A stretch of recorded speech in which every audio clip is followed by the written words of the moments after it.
कर रही थी। जिन्ना भी बंटवारा चाहते थे और सावरकर भी बंटवारा चाहते थे।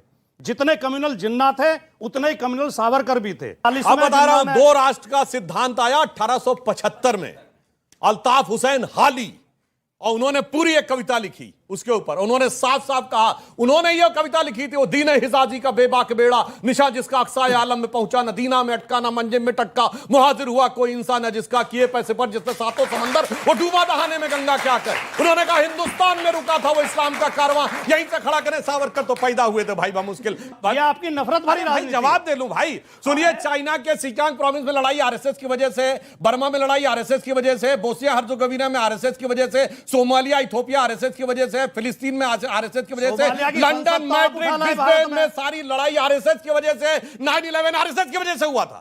सन की विचारधारा का है सरदार पटेल ने आरएसएस को पूछिए जाकर कहा है। सुनिए, आप सुनिए। अच्छा ठीक है, अरे सुनिए, इन्होंने जिस बिपिन चंद्रा को कोट किया उसने भगत सिंह चंद्रशेखर आजाद को टेररिस्ट लिखा है। क्या कोट करने लगते हैं मेरे भाई, क्या बोलने लगते हैं? मेरा कर रही थी। जिन्ना भी बंटवारा चाहते थे और सावरकर भी बंटवारा चाहते थे।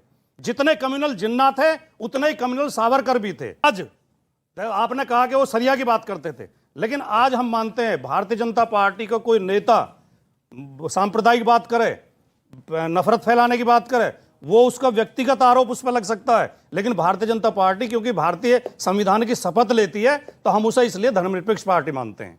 आज भारत में जितनी भी राजनीतिक पार्टियां हैं, भारत के संविधान से अलग हटके कोई पार्टी चल ही नहीं सकती। ठीक है सुधांशु, जवाब उन्होंने एक ब्लेटेंट पॉइंट रखा, उसका जवाब क्विकली। अच्छा आप डेट बता दें, कब जिन्ना ने कहा और कब सावरकर ने कहा, बताइए। जिन्ना के, हाँ मैम, अब मैं बताता हूं, 1940 अब बता रहा हूं, दो राष्ट्र का सिद्धांत आया 1875 में, अल्ताफ हुसैन हाली, और उन्होंने पूरी एक कविता लिखी उसके ऊपर। उन्होंने साफ साफ कहा, उन्होंने यह कविता लिखी थी, वो दीन हिजाजी का बेबाक बेड़ा, निशा जिसका अक्साए आलम में पहुंचा, न दीना में अटका न मंजिल में टटका, मुहाजिर हुआ कोई इंसान है जिसका किए पैसे पर जिसने सातों समंदर वो डूबा दहाने में गंगा क्या कर। उन्होंने कहा हिंदुस्तान में रुका था वो इस्लाम का कारवां, यहीं से खड़ा करें। सावरकर तो पैदा हुए थे भाई मुश्किल। मुसलमान इस देश सुनिए, एक से एक शानदार देशभक्त हुए हैं। हाँ, नहीं, देश की आजादी के लिए कुर्बानी दी है, वो भी मैं बताता आज भी एक से एक बढ़िया मुसलमान इस देश में। चलिए अब सारे धर्म को निशाने पर भाई, ये आपकी नफरत भरी राजनीति। जवाब दे लूं भाई, सुनिए, चाइना के सिकांग प्रोविंस में लड़ाई आरएसएस की वजह से,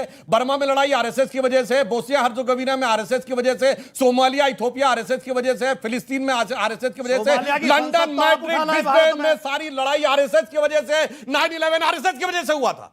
अरे साहब, इतनी बड़ी समस्या है और तिनके की वर्षगांठ हुई, कोई शख्स का सूरमा दिखाइए जो वीर अब्दुल हमीद के घर पे गया हो। हमने उनको दिल्ली में बुलाकर पूरे परिवार को, उनकी पत्नी भी थी, सम्मानित किया। डॉक्टर एपीजे अब्दुल कलाम के नमाज़े जनाजा में कोई शख्स इनका सूरमा गया हो, बताइए? जाते हैं केवल बुरहान वानी और फलाने के नमाज़े जनाजा में। और सुनिए, उत्तर प्रदेश के आजमगढ़ में भारत की सेना का पहला gallantry award winner brigadier Mohammad Usman, उसके घर पे नहीं जाते इनकी पार्टी के, और इनकी पार्टी के लोग आजमगढ़ में संजरपुर में जाके आतंकवाद के आरोपियों के आगे सर झुकाते हैं। अच्छा और सच्चा मुसलमान नहीं अच्छा लगता, अपराधी और आतंकवादी अच्छा लगता है। ठीक है, 30 सेकंड। सुधांशु जी बहुत जोश में आगे और बड़ा शानदार भाषण उन्होंने दे दिया। एपीजे अब्दुल कलाम का सम्मान इस देश का एक एक बच्चा करता है। इनका यह आरोप गलत है कि ये जाते हैं और हम नहीं जाते। बिस्मिल्लाह खान को सब पूरा भारत जो एक उपलब्धि मानता है, अब्दुल हमीद को कौन सा राष्ट्रपति नहीं मानता? सर मेरा सवाल कांग्रेस से है कि एक तरफ राहुल गांधी अमेरिका में बैठकर ये बयान देते हैं कि उन्होंने मुस्लिमों को और 1980s के टाइम के दलितों को कंपेयर कर दिया आपस में। तो सर 1980s में तो सरकार भी तो कांग्रेस की थी, तो आप कैसे कांग्रेस को कंपेयर कर सकते हैं? दूसरी बात कि फिर उन्होंने क्रिश्चियंस पे बोला कि क्रिश्चियंस पे अत्याचार हो रहा है। सर प्रूफ तो नहीं है, आपने ऐसे ही कुछ भी बोल दिया, प्रूफ उस टाइम पे आपने नहीं दिया। एक तरफ जहां हमारे विदेश मंत्री डॉक्टर जयशंकर जहां हमारे इंडिया को अपलिफ्ट कर रहे हैं, तो वहां पे तो आप लोग तो फिर इंडिया को डाउनग्रेड कर रहे हो। वो कह रहे हैं इंडिया को डाउनग्रेड करके क्या मिलेगा? यहाँ क्रिश्चियंस पे अत्याचार हो रहा है, ये राहुल जी ने बोली बात। दिक्कत यही है, व्हाट्सएप यूनिवर्सिटी में पढ़ेंगे तो ऐसा ही रहेगा। क्रिश्चियंस, अरे भैया ऑडियंस की तो बात कर रहा हूं मैं बीजेपी की थोड़ी बात कर रहा हूं। क्रिश्चियंस के लिए एक शब्द नहीं बोला गया है, लेकिन व्हाट्सएप पे चलता रहता है। चलिए, क्रिश्चियन पे अत्याचार नहीं हो रहा है। आलोक शर्मा पर राहुल जी ने बोली ना ये बात, मतलब यानी सारी समस्या एक। अच्छा, राहुल जी ने बोली एक सेकंड। दिक्कत यह है इस देश के अंदर, मोदी जी ने कहा कि इधर से आलू डाल और सोना निकलेगा। वो स्टेटमेंट व्हाट्सएप यूनिवर्सिटी पे राहुल गांधी को चेप दी गई, लेकिन बच्चों को आज नहीं पता है वो स्टेटमेंट मोदी जी की, पूरे देश को पता है लेकिन व्हाट्सएप यूनिवर्सिटी ने ऐसा चेप दिया। बताएं, शक्ल अब ऐसी वापस है, आते हैं, अब वापस आते सवाल तो वाजिब है, सवाल तो वाजिब है। क्रिश्चियंस के बारे में बोला राहुल गांधी ने। सुनिए, क्रिश्चियंस के ऊपर बात हुई, लेकिन क्रिश्चियंस के ऊपर अत्याचार होना ऐसा नहीं बोला। यही बोला राहुल ने, राहुल जी ने यही बोला। मुझे मेरी नॉलेज में नहीं है, अगर होगा तो मैं जरूर आपके सामने आऊंगा। वापस आता हूं। शिवम कुछ कहना चाहते हैं इसके ऊपर? राहुल गांधी ने कहा कि 1980 के दशक में जो दलितों के साथ होता था, आज वो हिंदुस्तान में मुसलमानों के साथ, क्रिश्चियंस के साथ, सिखों के साथ और सारी माइनॉरिटीज के साथ हो रहा है। आप जो कह रहे हैं कि जातिवाद हिंदुस्तान में है या नहीं है, 58 साल तो आप ही रहे हो संसद में, आपने उस जातिवाद को खत्म करने के लिए किया। एक सेकंड, आप क्या कह रहे हैं? मिसकोट कर रहे हैं। क्यों कर रहे हैं मिसकोट? उन्होंने जो भय की बात करी, उस चीज को उन्होंने कोट करा। और पहली बात, राहुल गांधी साहब तो वो ये कह रहे हैं कि आज हर एक युवा के अंदर भी ये भय है कि आने वाला उसका मुस्तकबिल क्या होगा। किसानों के अंदर भी भय है। आप में भय है? आप भी युवा है, भय है आप में? आप युवा है, भय है? नहीं, मैं भय बताइए ना, ये सवाल है मेरा। आप युवा हैं, भय है आप में? सुनिए, भारत का मुसलमान, और मैं मुसलमान हूं, अपने भारतीय होने पे बेइंतहा यकीन करता हूं, और मैं बाबा साहब भीमराव अंबेडकर के बनाए हुए संविधान पे यकीन मैंने करता सवाल हूं। पूछा सर, आप में और भय है? सुनिए, लफ्ज़े मुसलमान से जिनको तकलीफ है, आज वो भावनाओं में ज्यादा बह गए और अपने आप को सेकुलर साबित करने की कोशिश करने लगे। वीर अब्दुल हमीद पे पहुंचे, उसके बाद ब्रिगेडियर उस्मान पे पहुंचे, और एक भी मुसलमान को टिकट नहीं दिया जाता। एक भी मुसलमान को टिकट नहीं दिया जाता। लफ्ज़े मुसलमान से देखें। और पासवान का कार्ड खेलेंगे जाकर के, पासबंदा का कार्ड खेलेंगे। पब्लिक ताली बजा रही है, पब्लिक ताली बजा रही है। जी, इनके सवाल पे ताली है पब्लिक की। भैया जवाब देना पड़ेगा। बोला वो पूरा फैक्ट के साथ बोला। 2001 में ही क्यों मिला उस्ताद बिस्मिल्लाह खां को? वीर अब्दुल हमीद के घर पे टिकट दिया अभी तक आपने? एक दिखाओ। आप बताइए कितने मुसलमानों को टिकट दिया अभी तक? आप मुसलमानों की हितैषी होने की बात करते हैं, एक हाथ में जो है कुरान होना चाहिए, एक हाथ में कंप्यूटर होना चाहिए। बताइए, मुस्लिम रिप्रेजेंटेशन जब सदन के अंदर नहीं पहुंचेगा तो उनका कैसे दायित्व आगे बढ़ेगा? ये सवाल वाजिब है।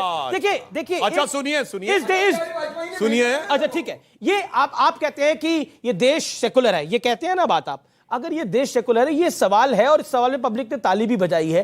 क्या आपको लगता है, मैं कोई ताली को एंडोर्समेंट नहीं मानता, but it is a question Sudhanshu Trivedi, ये सवाल अकलियतें पूछेंगी कि उनका रिप्रेजेंटेशन क्यों नहीं? अगर राहुल गांधी ये विदेश में बात कहते हैं, उस पर डिसएग्रीमेंट हो सकता है, लेकिन इस बात पर आपका जवाब क्या है?